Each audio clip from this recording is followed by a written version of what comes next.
exploring women's multiple experiences of war and peace in Sri Lanka. The women on the borders of the conflict keep their communities together.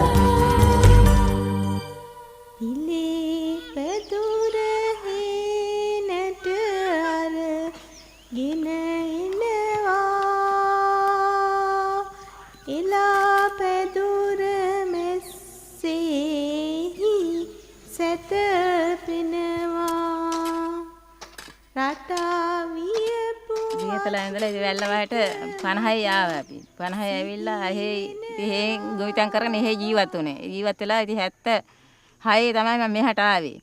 76 ඇවිල්ලා මෙහෙ ඔය පොලිසිය ගාව ගියක් හදාගෙන ඒකේ ඉඳගෙන තමයි ජීවත් වුණේ. එහෙන් කොටාගෙන එහෙ ජීවත් වුණේ. ඒක පුතා සල්ලි මුදල් තිබුණා හොඳට ගොවිතැනුත් හරි ගියා. ඒ කාලේ ඉතින් වැහි තිබුණානේ. ගොවිතැන් හරි ගියා. ඒකොල්ල ඒ ඉන්නකොට තමයි ඔය කොටි කලබල ආවේ. 68-year-old Podimanika is a farmer in Gaminipura, near Madirigiriya in the Polonnaruwa district. Part of a community of settlers that made these villages their home more than 50 years ago, Podimanika survived 20 years of war and conflict by hiding in the bordering jungles, retreating for the safety of the night and coming out to tend the fields in the daytime. ඒ රැට එහෙ ඉන්නවා දවල්ට අපි මෙහෙ ඇවිල්ලා ගොවිතැන් කරනවා. ගොවිතැන් කළා මේ එහෙම කළා තමයි අපි ජීවත් වුනේ. මම ළමයි ඉතින් හිටියා ළමයි නම් ඉතින් ඒගොල්ලෝ ඉස්කෝලේ ඉතින් කොහොම ඉස්කෝලේ ගියේ නැහැ කාලයක් ඉස්කෝලේ යන්න තිබුණේ නැහැ. ඉතින් ඉස්කෝලේට යන්න විදියක් නැහැනේ බයයිනේ. ඒගොල්ලොත් ඉතින් කැලේ තියාගෙන අපි හැංගි වගේ තමයි හිටියේ. ඒ ඉඳලා ඉතින් කලබල අඩු වුණාට පස්සේ තමයි ඉස්කෝලේට ඇරියේ.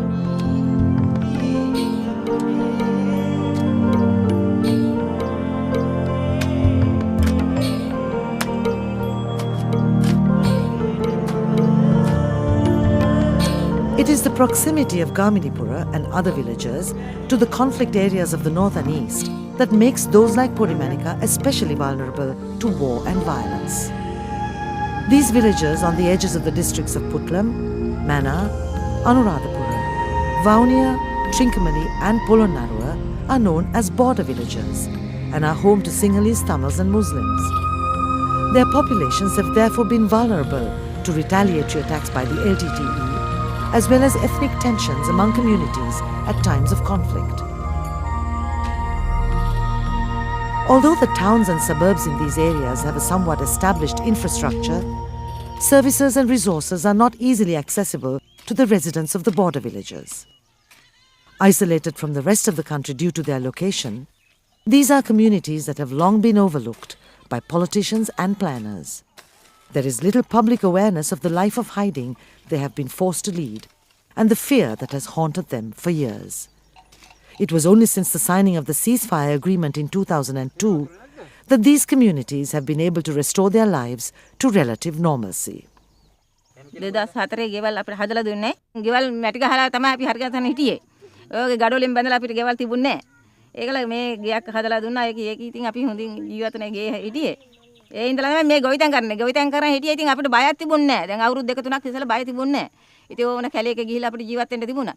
දැන් ඉතින් ආයෙ කලබල තියෙනවානේ. ආයෙ ඉතින් බයයි. දැන් ඉතින් මේ ඊයේ පෙරේදා කොටි එනවා කියලා තිබුණා. මෙහාට පොලිසියට ගහන්න එනවා කියලා ඉතින් බයින් අපි ඒ කැලේ හැංගි තමයි ඉතින් හේන් වල ඉන්නේ රැට. Sri Lanka's border village communities have suffered years of terror and deprivation. As a result, they have learned to live with few expectations, only concerned about their daily survival.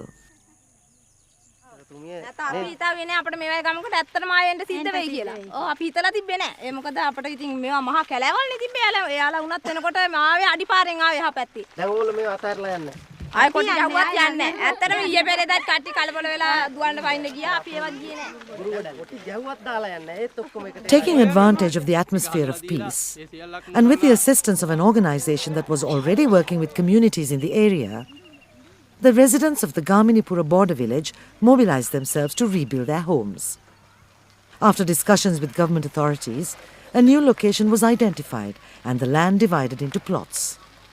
50 houses were constructed under the direction and close supervision of the village's residents, enabling families to live in more permanent shelters after a life of moving between the jungles and their abandoned homes. Champika Darshani is 17 years old and the teacher of the preschool that was also constructed as part of the new village development. ඉගෙන ගැනීමට ගිය පාසල තමයි පොමාර පාද විද්‍යාලය. අපි මේ ඉඳන් යන්න ගොඩක් දුෂ්කරයි ඒ පාසලට කියන්නේ පයින් යන්න ඕන ගොඩක් දුර. මම ඉගෙන ගත්තා 11 වසර දක්වා 2005 වසරේ සාමාන්‍ය පෙළ ලිව්වා මම. ඊට පස්සේ මම ගෙදර සිටින නිසා තමයි මේ පෙර පාසල පටන් ගත්තට පස්සේ මම පෙර පාසලට උගන්වන්න ගුරුවරියක් වශයෙන් ආවා. ඇත්තෙන්ම කියනවා නම් තව ගොඩක් දුර පෙර පාසලක් තියෙනවා. මේ ගමේ අයට හැකියාවක් නැහැ. ඒ පෙර පාසලට ළමයි උදේහාවා ගෙනියන්න. ඉතින් ඒ නිසා ඒ දුෂ්කරකම් තියෙන හන්ද තමයි මේ පෙර පාසලක් පටන් ගත්තේ. Champika's entire life has been influenced by war and the deprivation and fear that it resulted in for her family and village. Not surprisingly, she longs for lasting peace in the area to help them lead productive lives. ඇත්තෙන්ම යුද්ධය ගැන කියනකොට ගොඩක් දුකයි. මොකද මීට කලින් මේවට කොටි ගැහුවා. ඊට පස්සේ ඉතින් ගොඩාක් කට්ටිය මැරුණා. අපේ පොලිසියේ වගේ අය මැරුණා. ඉතින් අපේ කට්ටියක් නැතුණා. ඉතින් අපිට එන දුකයි. يعني අපි එන බයයි කොටි ගහනවා කිව්වහම දුවනවා. ඉතින් දැනට උනත් අපි බය තමයි මෙහෙත් ඉන්නේ. ළමයින්ට සාමය තියෙනවා නම් ගොඩක් හොඳයි. කුංචි අය දන්නේ නැහැ. කොටි ගහපු දැනට අය වුණාට මේ චූටි අය වුණත් සාමාන්‍යයෙන් තත්ත්වකින් එයාලා බයයි. එයාලා චූටි වුණත් දැන් ඒවට හුරු වෙලා කියලා කියනවා. සාමය ඇත්තටම රටට අවශ්‍ය දෙයක්. සාමය තිබ්බොත් අපි ගොඩාක් කැමතියි. සාමය තිබ්බ නිසා තමයි ඇත්තට අපිට මේ ගෙවල් වලට එන්න හම්බුනේ. නැත්නම් අපිට එන්න හම්බෙන්නේ නැහැ. මම ඉල්ලන්නේ තවදුරටත් සාමය රඳා පවතින. The residents of Gaminipura and other neighbouring villages had focused for years on saving their lives and coping with the hardship of war. Accustomed to government handouts to keep them going in this manner, the people had not believed that they could or even should mobilize themselves to improve their situation. They didn't have a market for their goods, they didn't have credit facilities, and they didn't have the initiative, and the self-confidence that they should. I think they had lost everything. And they have to a certain extent got used to handouts, and it was very difficult to make them realize or to regain the confidence that they had. That took a long time. But they were living in sort of under traumatic conditions. Their mental mindset was different from the rest of the people. So we had to sort of give them confidence, help them to build their confidence. It's really the mindset that we change more than the physical things that we gave.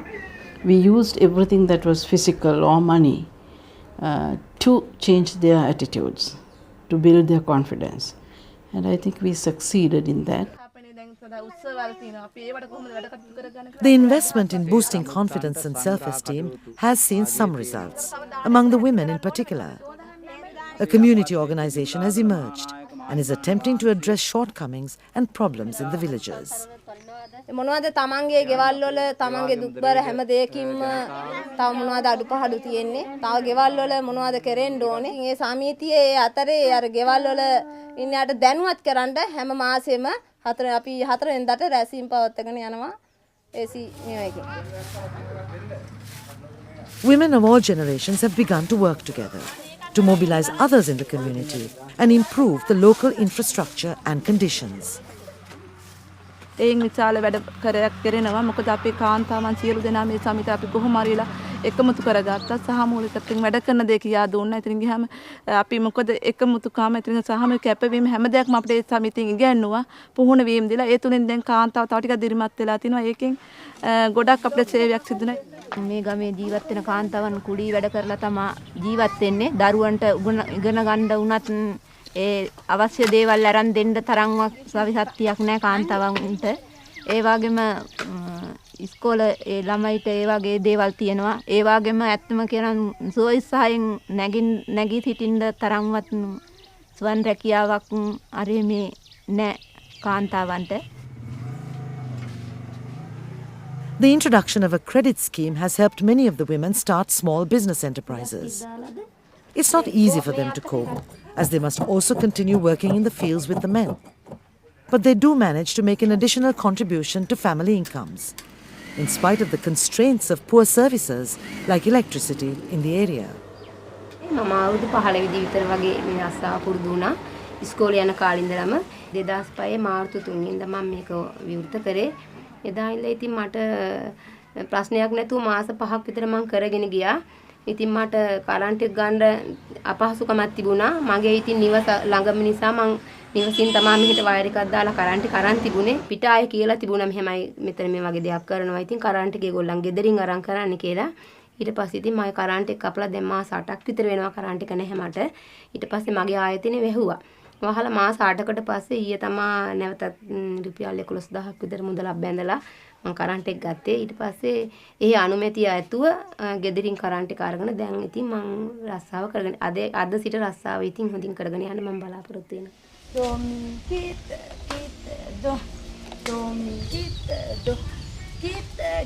The biggest concern for the women, however, is for their children and their prospects for the future. With limited resources to help children develop their talents and skills, and few employment opportunities available, one option is to join the army, only increasing their fears about a possible outbreak of war. සමදාවට සම්බන්ධ වෙලා ඉන්නවා. ඉතින් මගේ පුතා මට බයයි. ඒ උනාට රට වෙනුවෙන් එයා ගිහිල්ලා ඉන්නවා. මගේ ලොකු පුතා ග්‍රාමාසක ඉන්නවා. දෙවෙනි පුතා තාමියකේ ඉඳලා දැන් ගෙදර ඇවිල්ලා ඉන්නවා. එයාත් යන්නේ නැතුව. ඉතින් එයාලා අපි දාලා යන්න බයයි කියලා යන්නේ නැහැ. දැන් පොඩි පුතා නම් ආමියකේ ඉන්නවා. එයාට එන්න බෑ කියලා කියනවා. අස්සෙන්ට බෑ ආමේ. අපි බැඳුනා නම් බැඳිලා තමයි අපි සේවය කරන්න ඕනේ කියනවා. ඉතින් මේ ගෙදර නම් ඉන්න බෑ කියනවා. බයයි කියලා පුතා. ඉතින් වෙන කොහේ හරි අපිට ඕන කියලා තමයි එයා නම් කියන්නේ. ඉඩමක් හරි ගන්න ඕනේ කියලා. එයාට අපේ දුප්පත්කම නිසා ගියේ. නැත්තම් අපිට කරගන්න දෙයක් නැහැ. අපේ දුප්පත්කම නිසා එයාලා ඒ සේවයට බැඳුනා. ඊට පස්සේ ඉතින් මගේ පුතා ගියේ අපරාධය. අපි ඉතින් ගෙදර ඉඳලා දවසකට එක වේලක් හරි කාලා හිටියනම් මගේ හිත හොඳයි කියලා හිතෙනවා. ඒ වුණත් ඉතින් කරන්ට දෙයක් නැතුවට එයාලා ගිහිල්ලා ඉන්නවා. ඉතින් ඒකෙන් මට දුකයි. මෙහි තියෙන්නේ දලුකාණි ප්‍රාථමික විදුහල කියලා තියෙනවා. ඉතින් තියෙන්නේ 5 වසරට විතරයි. ඉන් ඉදිරියට ඉතින් දෙමව්පියන්ට දරුවෙක් උගන්න ගන්න තරම් තත්ත්වයක් නැහැ. 5 වසරට විතරක් යනවා. ඉන් ඉදිරියට ළමයි යවන්නේ නැහැ. ලොකු ඉස්කෝලේකට යවන්න තරම් ආර්ථික තත්ත්වයක් නැහැ. ඉතින් ළමයි යවන්නේ නැහැ ඉස්කෝලේටින් පස්සේ. අපේ දරුවන්ගේ තියෙන කරදර කියන්නේ යාළුවාට ලැබීමක් නැහැ. හොඳ තැන්වල ඉඳලා හොඳට ජීවත් වෙන්න මේ ගම්මානට ආව නිසා තමයි එහෙම දුක් විඳින්නේ කියලා. ඉතින් අපිට ඒවත් හිතට වේදනාවක්.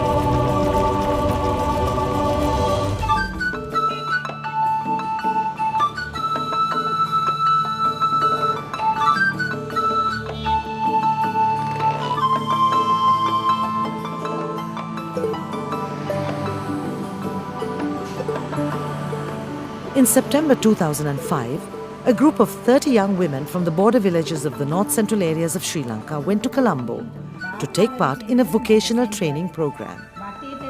They were among 300 others who benefited from the peace that followed the signing of the ceasefire agreement and the new possibilities it presented.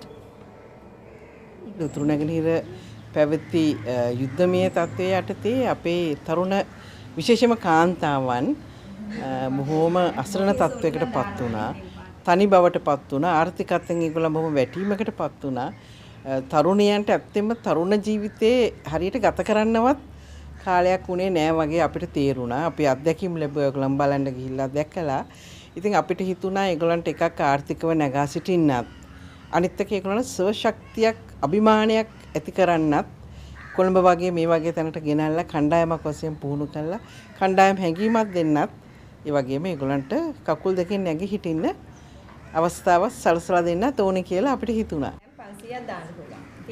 The organizers of this initiative were concerned with helping the women develop themselves in order to be more self-sufficient and to be more efficient as homemakers. The training they receive is therefore limited to the traditional areas of cooking and sewing. But the young women are nevertheless grateful to be here to improve their skills and capacity.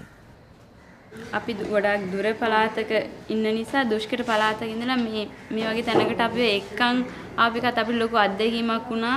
කියන්නේ අපි කොළඹ හත ඒ පරිසරයේ දැක ගන්න විඳ ගන්න ලැබීම එකත් අපිට ලොකු හයියක් ශක්තියක් වගේ වුණා. අපිට ගොඩාක් වැදගත් වුණා මේ පාඨමාලාව ගෙදර දොරේ තමන්ගේ වැඩ කටයුතු කරගන්න. ඒ වගේම රැකියාවක් නොමැති වුණත් ස්වයං රැකියාව පටන් ගැනීමේ ආරම්භය අඩිතාලම දාන හැටි අපිට මෙහෙන් ඉගැන්නුවා. ඒ වගේම අපි විවාහ වෙච්ච දවසක වුණත් අපිට මෙහෙන් ගොඩාක් දේවල් ගන්න මෙහුම් ගෙතුම් උයන කෑම හදන හැම දෙයක්ම අපිට ඉගැන්නුවා. අපිට වෙළඳපළක් තියෙනවා නම් විවෘත වෙළඳපළ පහසුකමක් තියෙනවා නම් අපිට මේක වෙළඳපළක් හැටියට කරගෙන යන්න පුළුවන්. එහෙම නැතිනම් ඉතින් පවුලේ යහමඟට පමණයි මේක යොදා ගන්න පුළුවන් වෙන්නේ. ඊට අමතරව මේ දැන් මැහුම් ගත්තත් කේක් වගේ ඒ වගේ ආහාර දේවල් ගත්තත් අපිට වෙළඳපළ පහසුකම තමයි ප්‍රශ්නයක් වෙලා තියෙන්නේ.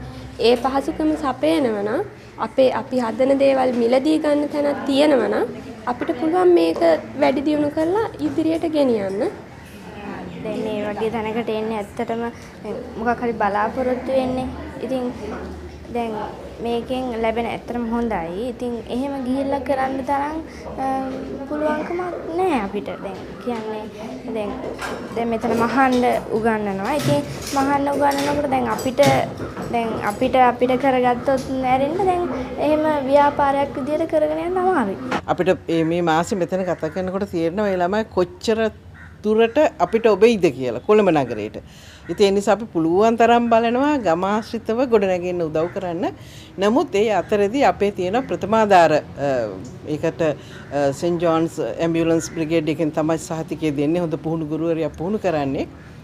සමහර ළමයි ඇත්තෙන්ම කැමති වෙනවා කොළඹ නැවතිලා ඒ දෙයට යොමු වෙන්න. ඉතින් අපි එහෙම අයට අවස්ථා දීලා තියෙනවා. මොකද විභාග හොඳට පාස් වෙලා දක්ෂ වෙක කරන්න පුළුවන් යන් නවලෝක වැනි ආරෝග්‍ය ශාලාවල ඉන්ටර්විව්ස් තියලා ඒගොල්ලන් තෝරගෙන එහෙම කටයුතු කරන ළමයි මේ ව්‍යාපෘතියෙන් ඉන්නවා. මේ පාඨමාලාව තවත් මාසෙක කාලයක් නැතුව ටිකක් කාලය දීර්ඝ කරලා අපිට ඉංග්‍රීසි වගේ අපේ පළාත්වල නැති අපිට මේ සමාජය ඇවිල්ලා ටිකක් ගැවසෙන්න පුළුවන් විදියට කියන්නේ රැකියාවක් කරන්න අපිට ඉංග්‍රීසි ගොඩාක් අවශ්‍ය වෙනවා. මේ පළාතට ආපුවම තමයි අපි දන්නේ ඉංග්‍රීසි ගොඩාක් වැදගත් වෙනවා කියලා. අපිට ඒ පැත්තේ ගුරුවරු නැහැ කොටි ගානින්ද එන්නෙත් නැහැ. මේ වගේ දෙයක් නැතුව කම්පියුටර් වගේ එහෙම කරනවා නම් ඇත්තටම ගොඩක් හොඳයි. මොකද අපි දුෂ්කර පළාත් වලින් එන්නේ. ඉතින් ඒ වගේ ආවහම දැන් ඒ පැත්තේ බලපහම කම්පියුටර් ඉගෙන ගන්න තරම් අපිට පුළුවන්කමක් නැහැ ඇත්තටම. ඉතින් ඒ හින්දා මේ වගේ තැනකට ආවම අර කම්පියුටර් දැනුමක් හරි නැත්නම් ඔෆිස් එකකට ගිහිල්ලා කොහොමද කරනවා වගේ එහෙම දෙයක් කරනවා නම් ඇත්තටම හොඳයි. දැන් හැම දෙයකටම කම්පියුටර් තියෙනවද? මේ ඉන්ටර්විව් එකකට ගියත් එහෙමනේ ගොඩක් බලන්නේ. දැන් උයන්න පුළුවන්ද කියලා අහන්නේ, කේක් හදන්න පුළුවන්ද කියලා අහන්නේ නෑනේ ගොඩාක් දුරට. දැන් ඒ වගේ දේවල් ඉතින් එහෙම දෙයක් කරනවා නම් ගොඩක් හොඳයි. එතකොට දැන් අපේ ප්‍රදේශ ගොඩාක් දුප්පත්. ඒ කියන්නේ දැන් ඒ වගේ පාඨමාලා වෘත්තීය වශයෙන්වත් එහෙම නෑනේ. ඉතින් අපි බලාපොරොත්තු වෙනවා. ඉතින් එහෙම දැන් කොළඹට මේවා සීමා වෙන්නේ නැතුව අපේ පැත්තටත් ඇවිල්ලා ඒ වගේ දෙයක් කරනවා නම් දැන් අපි ඊගාවට ඉන්න බාල පරම්පරාවටත් ඒක ගොඩක් හොඳයි කියලා. දැන් අපි පුංචි කාලේ නම් අපිට පාරක යන්න බෑ. කොටි ගහනවා, ඉස්කෝලේ යනකොට කොටි ගහනවා, බස් එක පෙරලිනවා, බෝම්බ වැදිලා ළමයි නැති වෙනවා. එහෙම තත්ත්වයක් තිබුණා. දැන් ඉදිරි අනාගතයේ ළමයින්ටවත් නිදහසේ අධ්‍යාපන කටයුතු කරගෙන යන්න වාතාවරණයක් සැලසුණා. ඇත්තටම මේක හොඳයි.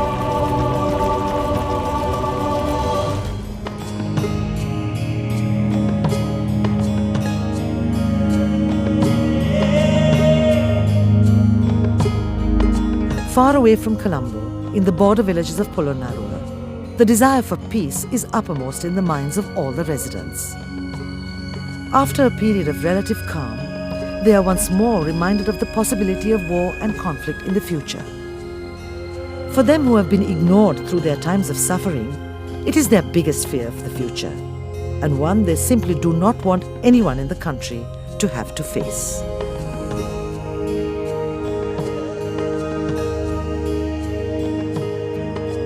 දැනුත් ඉන්නේ අපි හරිම භයානක තත්ත්වෙන්. ඒ කියන්නේ කොටි රස්තවාදී මේ ඒ ඇති දුරක් නෑ මේ ළඟ තියෙන්නේ. රේඩියෝ වලින් අහන මාධ්‍යවේදී වලින් ඒ අහන දැනුම අහනකොට අපේ හිතට ලොකු බයක් දැනෙනවා. අපේ දරුවෝ ඉස්කෝලේ අරගන්නේ කොහොමද? අපි ඉන්නේ කොහොමද කියන එක රස්තවාදී ප්‍රහාරය ඇති වෙනකොට මේ ගම්මානේ කට්ටිය විතරයි එක කතාවට ඉතුරු යන්න එන්න තැනක් නැතිඳා මුළු ගමේම කට්ටිය නතර වුණා. ඒ වාගේ ආයෙත් අවස්ථාවක් උදා වෙයිද කියන අදිස්ථානෙන් බයෙන් අපි ඉන්නේ. දැන් 2002 සටන් විරාමයක් තිබුණා සාමය කියලා තිබුණා. ඉතින් අපිට හිත හොඳයි. අපි කන බත් ටික හරි අපිට මේ හිත හොඳින් අපි කෑවා. දැන් නම් අපි ආයෙත් දැන් කඳුළුයි බතුයි තමයි කන්නේ. නිතරම අපේ පුතාලා මතක් වෙනවා. නිතරම යුද්ධෙට තමයි මගේ පුතාලා ඉන්නේ. ඉතින් ඒක නිසා අපි ගොඩාක් බයෙන් දැන් ජීවත් වෙන්නේ. ඒ සාමයේ තිබේ කාලේ වුණත් ඇත්තටම අපි සතුටින් කෑම වේලවත් හරියට ඇඟට අල්ලන්න ඒ දවස්වල තමයි කෑවේ. නමුත් දැන් එන වාතාවරණය හැටියට අපිට ඇත්තටම ළමයි තියාගෙන ඉන්න වුණත් අපිට බය හිතෙනවා. ඒ ළමයි තියාගෙන හිටිය බය වුණත් කරන්න දෙයක් නැහැ. ඇත්තටම කොටි ගැහුවත් මොන දේ වුණත් අපේ ගම් ආයෙ ඊට පස්සේ අපි දාලා යන්නේ නැහැ.